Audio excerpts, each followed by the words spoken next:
the Trump economy. The U.S. economy growing at a rate of 3.1% year over year. That is the fastest level since 2005. My next guest says that the president has declared not one, but 4 wars on the U.S. economy. Joining us right now is the former director of the Office of Management and Budget and the author of the new book, Peak Trump, The Undrainable Swamp and the Fantasy of MAGA, Make America Great Again. David Stockman is here. Good to see you. Good morning. Wow, you're really throwing it all on the president today. Well, what's right? You don't like 3.1% growth? You don't like 3.2% growth this year? No, I don't like trillion-dollar deficits. I don't like a tax on the Fed when it's finally getting around to normalizing interest rates and reducing this horrible expansion of its balance sheet. I don't like a $30 billion tax on American consumers in the name of a trade war that can't be won. We're not going to have a deal at the end of March. We're going to have a deal to have a deal to have a deal. This is going to go on indefinitely with all kinds of milestones and enforcement and so forth.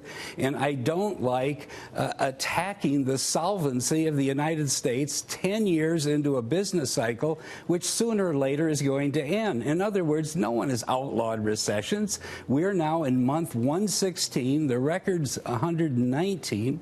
And we've got headwinds from all over the world. Yeah, but I mean, look at David. I mean, I understand all the worries that you're bringing up, but even with the $22 trillion in debt, markets don't seem to care. Let me remind you that this week is the 10-year anniversary of the market bottom.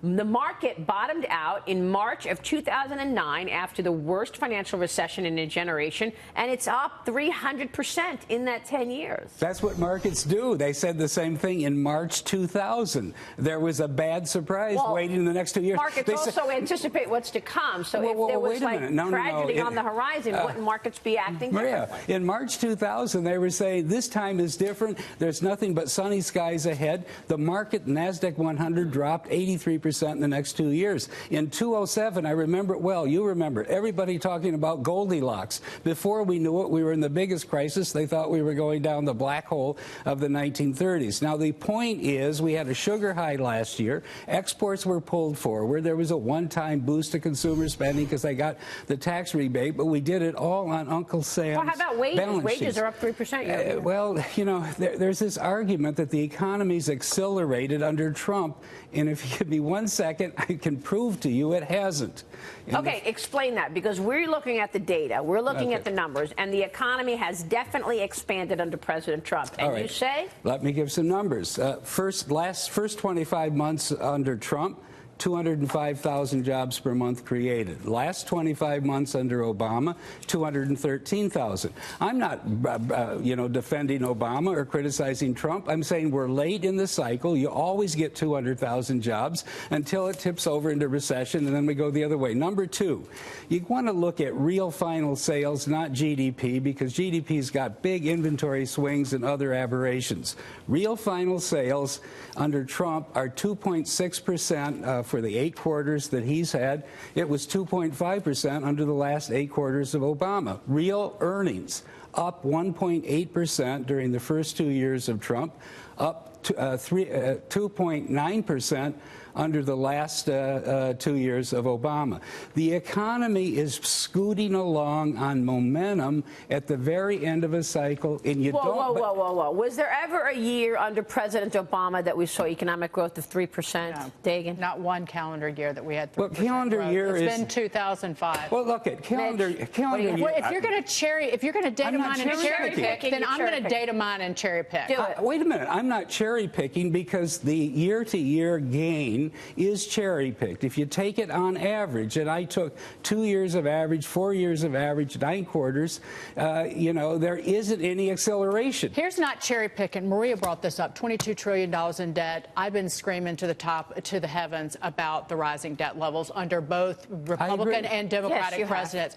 But if you want to talk about the market's not worried about it because the United States can still borrow at less than 3% a year over 10 years. So why aren't the professional worry warts wringing their hands about that? Because they never are. This isn't a real market. This market is broken. It is totally a function of the Fed. It's not a real market. What is not a real market? This is the most deep and liquid markets in the world. What are you saying? Well, wait a minute. The market in December was trying to say something bad is around the corner as a result of the policies I've just been describing. And then Powell came in and capitulated capitulated in order to keep the boys and girls on Wall Street happy. But at this late stage of the game, to have a 2.4% funds rate after 9 years of being in negative in real terms after inflation, to have a balance sheet that they're going to stop at $3.6 trillion, that means we've monetized $2 or $3 trillion of debt since the crisis. Is that real? Is that sustainable? Is that sound policy? Absolutely not. So therefore, the markets have gotten high time after time whenever the Fed decides to capitulate or pivot or defer, dither, and delay, and they're only making the day of reckoning, I think, all the more traumatic when it comes. You've been waiting for this day of reckoning for a long time. You joined us like 2 years ago before you wrote this last book. You said a massive sell-off collapse in the market is coming. Hasn't happened yet. It will. I know, but in the meantime, people, if they follow your advice, they're losing money by not participating, by not owning part of the American corporation. No. Yeah, like 300%. No, right. When you buy the stock market at 27, 28, 2,900, when Trump himself said in the run-up to the election, when the S&P was at 2140, it's a big, fat, ugly bubble, he was right then. You buy it at this level, your risk is huge, your reward is another 5%. The risk-reward is terrible for anybody who's not a day trader. I'm not arguing with the day traders. They're going to... Or unless you're in the market for 10 years, then you made 300%.